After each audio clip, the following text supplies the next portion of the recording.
তো গাইজ, তো আমরা এখন বর্তমানে এসছি সালাদ তালিবপুর। তো এটা যে মুর্শিদাবাদের মধ্যে বুল্লাং করছে বসো। তো আমার সাথে ঘুরতে এসছে এখানে গ্রামগঞ্জের এলাকা। তো আমার ছেলে ছেলে সেখানে খাওয়া বলছে।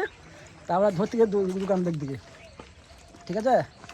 তো আপনার যদি জানা থাকে তাহলে দোকানের অ্যাড্রেসটা বলে দেবেন। হ্যাঁ, যদি কোনো সিকিউরিটি অ্যাড্রেস জানা থাকে আমাদেরকে কমেন্ট করে জানাও, ঠিক আছে? তো আমরা তো এইভাবে আমরা এখন যাবো বর্তমানে। হ্যাঁ, কিন্তু তা আমাদের ভিডিও কমেন্ট করে জানিয়ে দেবো, এটা জানিয়ে দেবে যে সালাদ তালিবপুর কোন সিগারেট পাওয়া যায়, ঠিক আছে? ভাই কিছু বল ভাই, যোগাযোগ করবো।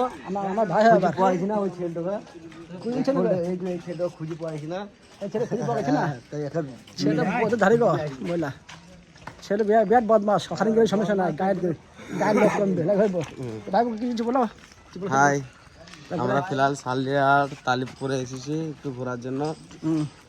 যদি যে সমস্ত জিনিস হচ্ছে একটু স্মোকিং করবো, দোকান ঘুরে পাওয়া যাচ্ছে না। তাই যদি আপনাদের জানা থাকে জরুর একটা বলাবেন, ফ্ল্যাগ পাওয়া যাচ্ছে না। তো ভিডিওতে কমেন্ট করে জানিয়ে দাও সিগারেট কোথাও পাওয়া যায় সালাদ তালিবপুরের মধ্যে, ঠিক আছে? বহুত দূর হাঁটতে গেছে ওরা। তো হাঁটছো, আমরা গ্রামটা ঘুরছি একটু। তো তোমরা দেখো গ্রামটা কি কি পরিস্থিতি আছে। দেখো এই দেখো গাড়ি আছে, গাড়িতে চাই বুম করছে। দেখাও গাড়ি দেখাও ভালো করে। সুইফট ডিজায়ার গাড়িটা, ডিজায়ার এটা। তো বর্তমানে তো আমাদের জিও নিয়ে চলছে না বলে, কিন্তু দুটো ভিডিও ছাড়তে পারিনি। ফ্রেন্ড থেকে রিকোয়েস্ট করছে, রাগ করো না কেউ।